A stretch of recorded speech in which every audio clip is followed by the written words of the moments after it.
Good afternoon. All right, just short two items today, and then I'm happy to take your questions. Yesterday and today, Secretary Austin met with Southeast Asian defense leaders for the 14th ASEAN Defense Ministers Meeting Plus in Laos, where he laid out a new vision for ensuring a free, prosperous, and secure Indo-Pacific region through enhanced U.S. defense cooperation with Southeast Asian allies and partners. Centered on ASEAN and its member states, this enhanced cooperation seeks to advance the collective capacity of ASEAN and individual Southeast Asian nations by building capabilities, exchanging expertise, ensuring free trade, and bolstering sovereignty.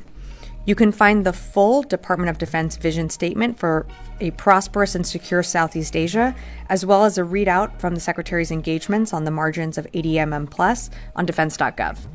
And looking to tomorrow, the Secretary will wrap up his trip to the Indo-Pacific with a historic first-ever visit by a U.S. Secretary of Defense to Fiji. He'll meet with the Prime Minister and other leaders to strengthen our bilateral defense partnership and discuss ways in which the U.S. will continue to invest in the Pacific Island region. And turning to Ukraine, yesterday we announced an additional $275 million security assistance package for Ukraine, which was the 70th tranche of aid since August 2021. This Presidential Drawdown Authority package provides critical capabilities, including munitions for HIMARS, artillery, anti-tank weapons, drones, and protective equipment. And with that, I'm happy to take your questions. Lita. Thanks, Rubina. A couple of questions on the missile strike in Ukraine. First, can you confirm it was an intermediate range missile? Second, did Russia provide advance warning? And can you give us some sort of clarity on who they call and how much advance notice did they give? And then just thirdly on this, what is the overall U.S. reaction to the missile strike and Putin's comments today that he believes Russia has the right to strike any and take action against countries that provide weapons to Ukraine? Thanks, Lita. So trying to remember some of the order of your questions. So I can confirm that Russia did launch an experimental intermediate range ballistic missile. This IRBM was based on Russia's RS-26 Rubej intercontinental ballistic missile model. In terms of notifications to the United States was pre-notified briefly before the launch through nuclear risk reduction channels. For more, I'd refer you to state on that. And I think your third question was on our reaction to Putin's comments. I mean, we've seen this type of dangerous, reckless rhetoric before from President Putin. What we're focused on is continuing to support Ukraine with what it needs. Ukraine, as you know, has been successful in continuing to push back against Russian aggression. We just rolled out another $275 million package yesterday. You're going to see more packages continue in the weeks and months ahead left of this administration. So that's what we're really focused on. Of course, we're going to take seriously the rhetoric coming out of Russia, but our focus remains on arming Ukraine and supporting Ukraine what it needs the most on the battlefield. And as a reminder, as this reckless rhetoric continues, Putin can choose to end this war today. He can choose to withdraw Russian forces and end this and end his war of aggression and his war of choice. So we're going to continue to focus on what Ukraine needs on the battlefield. Liz. To follow up on that, earlier this week, Putin signed a new nuclear doctrine for Russia. Have we seen their nuclear posture change at all? We haven't seen any adjustments that we've observed in their nuclear posture, and we haven't adjusted our nuclear posture in exchange. Something that I think I said on Tuesday is that the changes that we've made were expected and something that we had anticipated for a while. Again, extremely reckless, but we haven't made any adjustments to our posture. Something from earlier this week, Ukraine's reported use of ATACMS. Can you confirm that Ukraine used ATACMS on targets in Russia? I still don't have anything to announce or confirm, but if there is more to share, I certainly will. Again, you just saw us roll out another $275 million package earlier this week. we're going to continue to supply Ukraine what it needs, but I'd really refer you to the Ukrainians to speak to their operations. Warren. Just to clarify something you said in response to Lita, you said this was based on an RS-26 Rubina missile. Does that mean it was an RS-26, or was it one of the derivatives like an RS-28? Can you be just a little more specific on that? I can't get more specific other than that it was based off of, what I would say is it was based off of the design of the RS-26. But I'm just not going to be able to give you more details than that right now. And then just a sort of related question on a different topic. The provision or the decision to provide anti-personnel mines to Ukraine, can you say, first, what type of anti-personnel mines, what makes you so confident that they'll be used correctly? And second, given the position of the administration essentially 2 years ago, does this require a presidential waiver or some step there to okay the export of these? So in terms of how the Ukrainians employ these mines on the battlefield, the Ukrainians have given us their assurances that they are going to only use them in Ukraine. We are providing a different variants of the type of mines. I'm just not going to get into more details than that.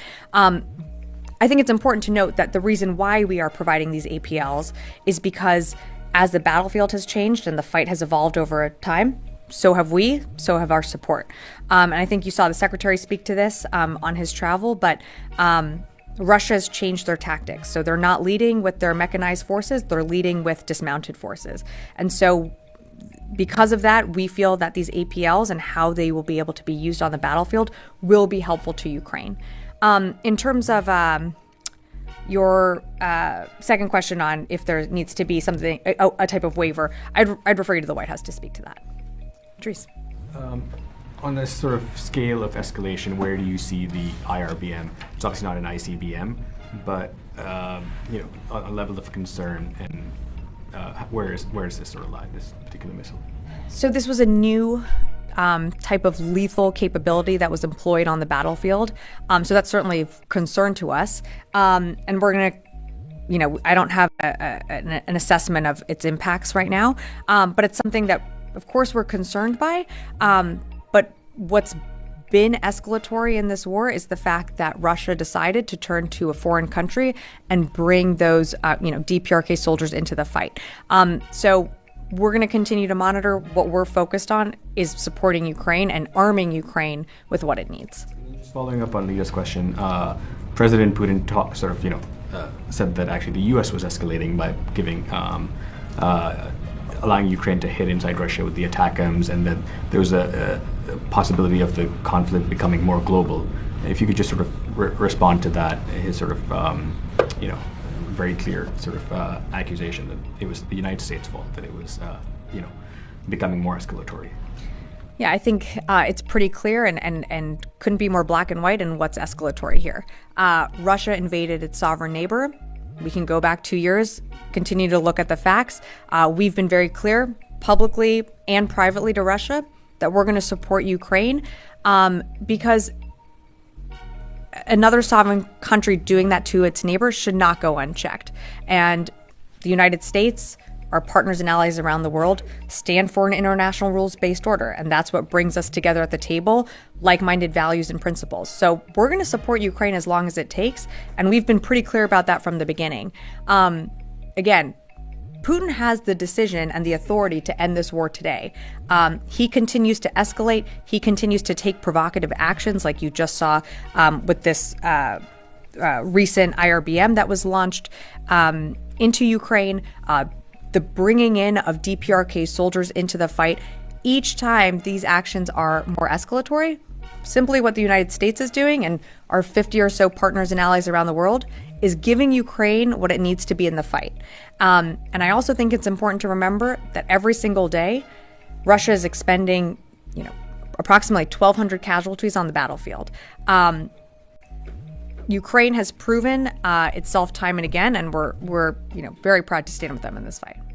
Fadi. Thank you, Sabrina. Speaking of the rules-based order that say you're defending, the ICC today issued 2 warrants against for the Prime Minister of Israel, Mr. Netanyahu, and former Defense Minister, Mr. Gallant, alleging that they committed crimes against humanity, war crimes, including using starvation as tool of war, a weapon of war. What do you think of that decision, and will it cause the department and the secretary to rethink the support you're providing Israel with in its war in Gaza? Thanks, Fadi, for the question. So the United States fundamentally rejects the court's decision to issue these arrest warrants for senior Israeli officials. We remain concerned by the prosecutor's rush to seek arrest warrants and, some of the processes that this has played out in. And again, we've been very clear that the ICC does not have jurisdiction over this matter. So, we're in coordination with our partners, including Israel, discussing next steps. I'm not going to have much more for you, as I'd refer you to the State Department and the White House for a little bit more. But in terms of our support for Israel, we're continuing to support Israel with the assistance it needs in its, fight against Hamas and Lebanese Hezbollah. But that doesn't mean that we can't continue to make clear our concerns on the conduct and how they are conducting those operations, whether it be in Gaza or on the northern border. So you're rejecting the decision based on, I guess, technicalities and jurisdiction. Mm-hmm. What do you think of the allegations? Committing war crimes and crimes against humanity. Again, we don't see eye to eye on where the ICC is. And as I've said, we reject the court's decision to issue these arrest warrants. So I think that pretty much implies that we don't agree with that decision. Okay, so what is the legal opinion you're basing your rejection on? Did the department issue any legal opinion on what's been happening in Gaza? Did you study any incidents that are mentioned in the ICC decision? I'm not aware of a formal legal opinion being issued by this department. I think you've asked me that before. Some of the things that, either public reports or private reports or reports from, NGOs, we always take those seriously. And we've had those conversations from here at the podium. And when Minister Gallant was in the seat previously, the secretary was regularly engaging with him about what was happening in Gaza, what was happening on that northern border in Lebanon. And we take it so seriously that we installed a maritime corridor to get aid into Gaza. So it's something that we're going to continue to engage with the Israelis on. And we have people in the region right now engaging on these issues that you're raising. So again, I'm not aware of like a legal review coming from this building, but all the issues that you raise every single day, whether it be here in this briefing room or in our office, we take very seriously. I have one more follow-up. Of course. So if you don't have any legal assessment, how can you reject what's been presented by a legal body, one of the highest, it's an international law court? How can you reject it if you don't have a counter legal assessment? Is it a political rejection? And if you don't have a legal assessment? Yeah, again, Fadi, I'm just not going to have more for you to provide other than what I said is that we reject the court's decision. That doesn't necessarily mean that it has to go through a legal process. We can reject decisions from the court that come down in various forms. We're in discussions with our partners, including Israel, on next steps, but I'm just not going to have more for you.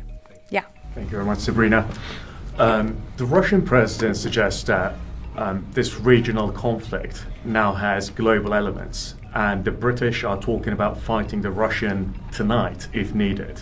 IRBMs are being fired into Ukraine, and Ukraine is firing US and British missiles into Russia. So you are accusing Russia of escalating, they are accusing you back of escalating, but one thing is for certain, that things are escalating. Where do you think this is headed towards? Because many countries are very much concerned that hundreds of millions of people are going to be impacted by what could actually unfold. So, where do you think this is headed to? Well, I'll say something that we've said from the beginning is that we don't seek a wider regional conflict. We don't seek war with Russia. And I think we've been pretty clear about that from this podium and from this administration. What we are going to do, though, and what we have made clear in public channels and in private channels, is that we're not going to stand for another country invading its neighbor. And we're going to continue to support Ukraine in its fight. And I think it's important to remember that this isn't a secret. This was known from the very beginning. We warned Russia, back in 2022, not to do this. And they did it anyways. And so there are consequences for that. But we don't want to see this escalate into a wider regional conflict. We don't seek war with Russia. But absolutely, you're going to see like-minded allies and partners come together to support Ukraine. And that's what we're going to continue to do. If I could ask one more follow-up. I know that you say that you don't want a wider war Sure. and that you don't want it to escalate, but it looks like it is kind of escalating from both U.S. sides. forces aren't in the fight. You don't see, the only other foreign country that's been brought into this fight is North Korean soldiers on the battlefield. But you're not seeing, U.S. fighters on the ground. And that's not the intention of this administration. You're right. You're saying that Russia invaded Ukraine. That's correct. You're saying that North Korean soldiers were brought into the battlefield. That's correct. Yep. I'm not looking into who's right, who's wrong, but the fact is that things are escalating and other countries are getting dragged into this. So what I'm saying is that, are you concerned that this escalation is accelerating at a speed that no one would really like? I think we're always going to be concerned by the reckless rhetoric coming out. We are certainly concerned by the escalatory moves and acknowledging your point that Russia is making when it comes to employing DPRK forces on the ground. We acknowledge that is escalatory, and that would be met with a response. And that's what we're working with Ukraine on and continuing to support them on the battlefield. But to your larger question of, escalation and bringing in countries into the fight, I'll make it very clear again, we don't seek war with Russia. That's not our intention, but we absolutely are going to support Ukraine, and that's been something that the president has been very clear about since day one. Charlie. Thank you, Sabrina. You said the United States was notified. Was that a matter of days, hours, or minutes about this missile? In his remarks today, Putin said that U.S. defense systems are incapable of intercepting these weapons anyway. How much of a threat do they pose? And second question, there are reports today that a North Korean general may have been injured. Can you confirm that they've engaged in combat or confirm that report? I can't confirm the report on a North Korean general officer, I think you said, being injured in the battlefield. But that being said, where they are positioned, they are absolutely fair target, and we absolutely expect them to be engaged in the fight, but I can't independently confirm those reports. I've seen them. In terms of, Putin's comments on our force posture or our defense systems, I'm just not going to get into that. But what I can tell you is that, again, we're going to continue to support Ukraine with what it needs to be successful on the battlefield. And I think you asked about the pre-notification. We were pre-notified briefly before the launch, but I'm just not going to get into more specifics than that. Does this weapon, experimental or not, he suggests that there are more of them, and he intends to use them, and he will warn, as he has done. Do they pose a real and present threat in this conflict? Any weapon that's going to be employed on the battlefield absolutely imposes a threat to the Ukrainians. And that's why, this was, as we said, an experimental intermediate range ballistic missile. It's certainly concerning that they are employing it on the battlefield. But again, Ukraine has withstood countless attacks from Russia, including missiles with significantly larger warheads than this weapon. So we're going to continue to support Ukraine with what it needs. Janie. Thank you very much, Sabrina. A few questions about Russia, North Korea, and Ukraine. First question, North Korea announced that it will send 100,000 more troops if the soldiers it dispatches die in the Ukraine war.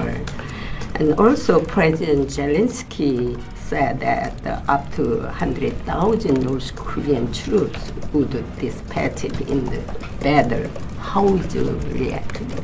So we're not tracking that 100,000 North Korean troops have been sent to Russia or to fight in this war. What we are tracking and our assessments is that there's probably over 11,000 DPRK soldiers that are in the Kursk region. And as I said on Tuesday, could there be more that get sent to the battlefield?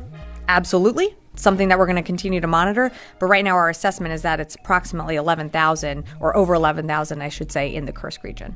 It is known that the North Korean military is participating in battles by joining the Russian Marine Corps and airborne troops. Also, the video shown in Ukraine reported that several North Korean soldiers were killed and injured. Does the U.S. have any information on the number of North Korean casualties and injuries? Similarly to what Charlie asked, I just can't confirm reports that they've started to engage in battle. I've seen the public reporting out there that a general officer was wounded, but again, I can't confirm it. Do we expect these soldiers to be brought into the fight? Yes, absolutely. They are in Kursk for a reason. But I just can't confirm those reports that are circulating right now. We'll certainly keep you updated on that. Yeah, can I just go over here? Yeah. Thank you, Sabrina. Despite your rejecting the ICC's decision about Mr. Netanyahu and his previous defense minister, Gallant, there are many ally countries in NATO, like Canada, France, are accepting the decision. But my question will be about the core issue, which is the humanitarian crisis in Gaza.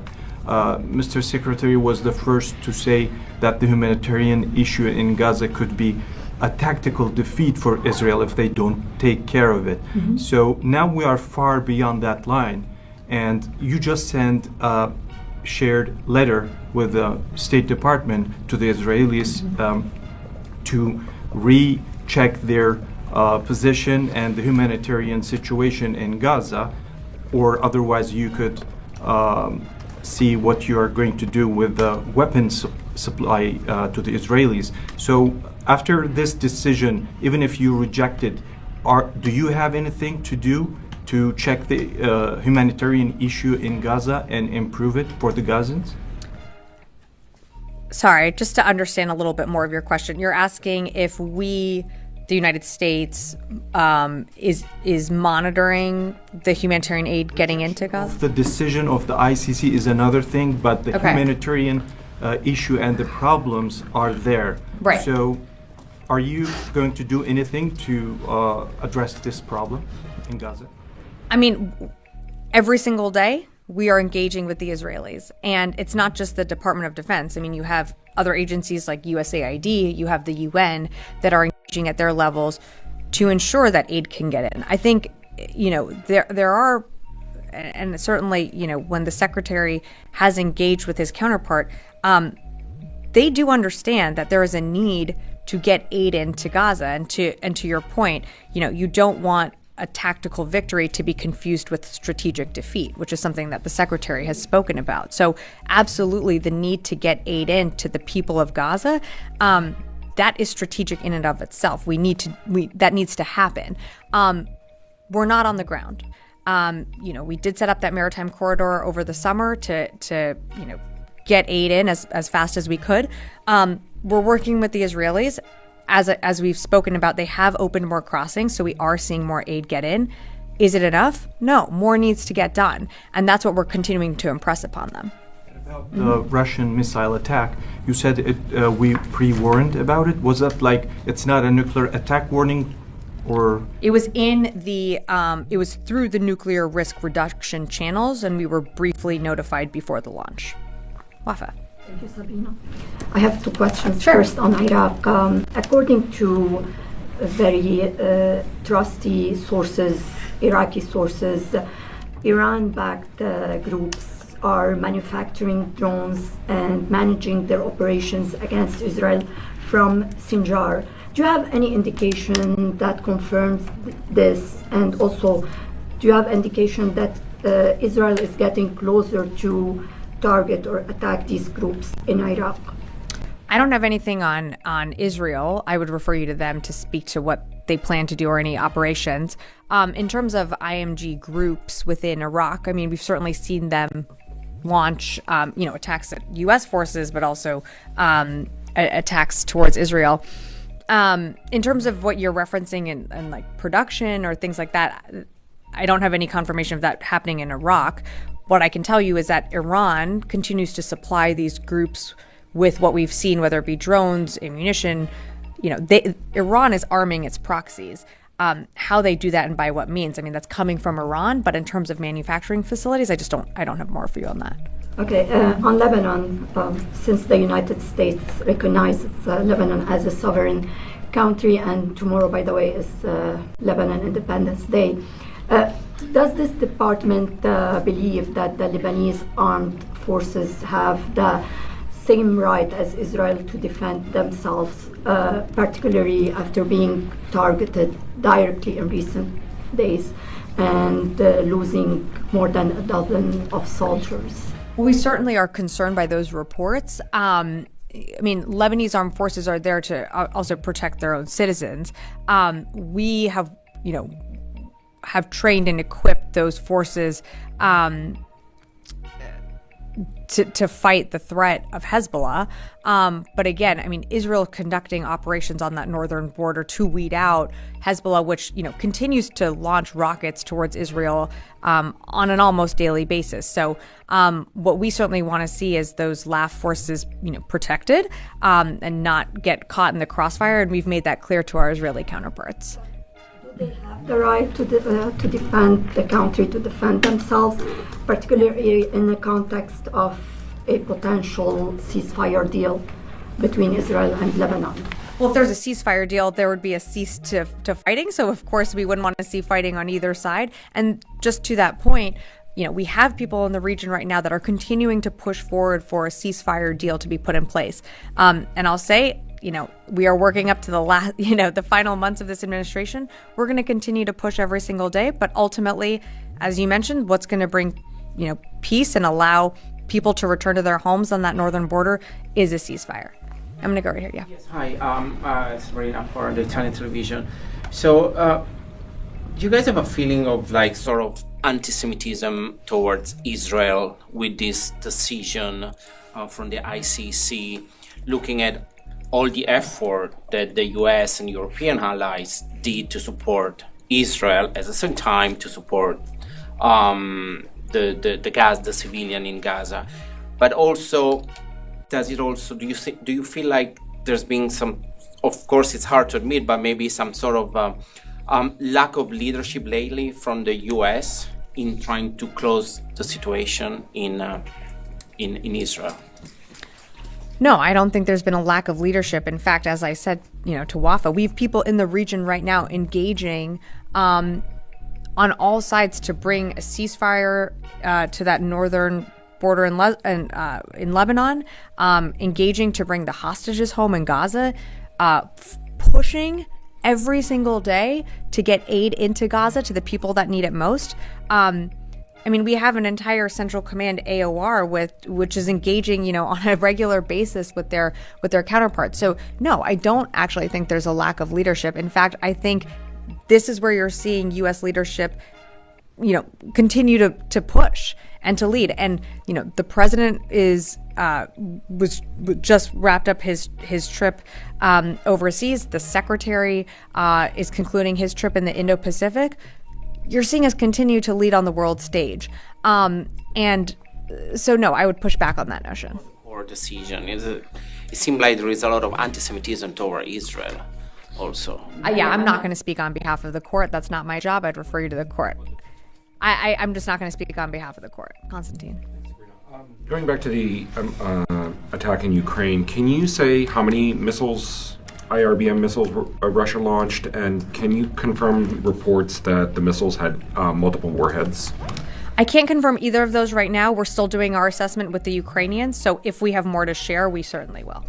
And then just to follow up on Charlie's question, obviously you've said that we got a pre-warning from Russia before the attack, but can you say whether any of the early detection systems that the U.S. has to detect a launch like this picked up the launch, worked as intended? Yeah, I appreciate the question, but I'm just not going to go into those details.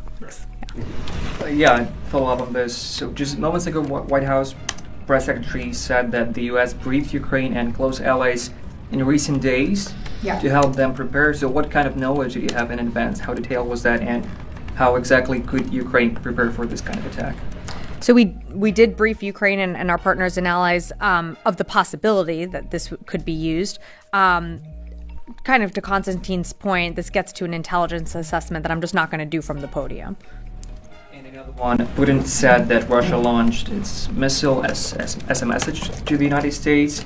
he said that Russia considers itself entitled to use its weapons against the military facilities of those countries who support Ukraine with their weapons. What's your response to that? So we've seen this rhetoric before, and again, we've been, in private channels as well, very clear to Russia that, the invasion of its sovereign neighbor was an escalatory action and is going to be met with a response on the global stage. And that's why you see over 50 countries coming together to support Ukraine with what it needs, including the United States. So again, the escalatory action, I think, fine to focus on his language and what he's saying, but the escalatory action began in 2022 when Russia invaded its neighbor.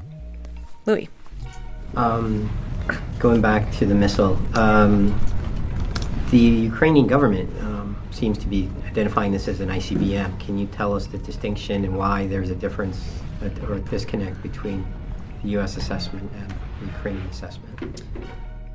It's an initial assessment that they probably did. An IRBM and an ICBM, they can have similar flight paths, they can have high trajectories, they can carry large payloads, but the main difference lies in the range and the strategic purpose. And so I think, probably an initial assessment was done, but of course that's just an initial assessment, and once we were able to do more, we assessed that this was, we know that it was an intermediate range ballistic missile. And at the top you mentioned that this is an experimental missile. What makes it experimental? What makes it experimental is that this was the first time it was used on the battlefield. Yeah. I have two questions, please. One, when was the last time Secretary spoke with the Russian defense minister, or what Russians are saying about this longest war now in recent histories, 1,000 days and war still going on? I'm sorry, I don't remember the exact date that the secretary spoke to his Russian counterpart, but we did put out a readout of that, and that is available on defense.gov. I want to say it was earlier this summer, but I'm sorry, I don't have that off the top of my head. Second question, as far as North Korea's support for Russia against Ukraine, some reports are saying that if you can confirm that who's behind North Korea helping Russia, is it China? Is playing the games or fighting or helping Russia through North Korea? Yeah, so I'm not going to speak on behalf of North Korea, but I think North Korea has shown its ability to make its own decisions in supporting Russia in its war.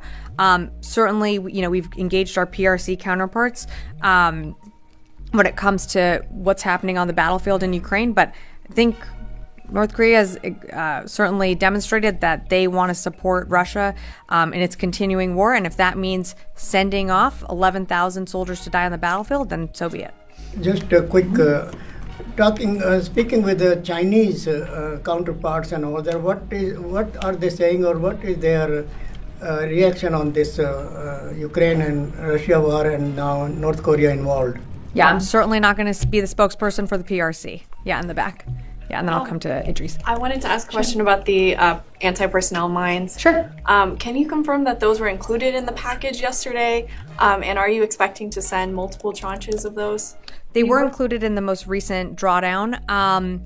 In terms of further packages, I just don't have more to preview. But we've made a commitment. Could they be provided in future packages? Sure, but I just don't have anything to preview right now.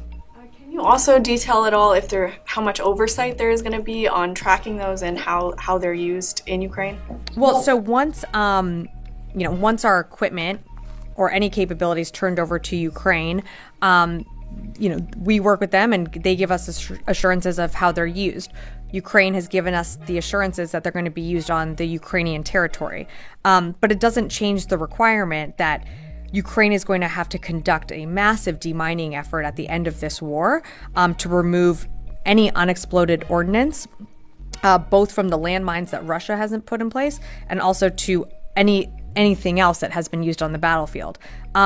We've already seen them conduct this type of operation, in some of the territory that they've recaptured, but the U.S. is committed to supporting them and to helping them with what they need in those demining efforts. But absolutely, they have committed that they're going to use these mines in their own territory, And I should have added that they're not going to use them in populated areas.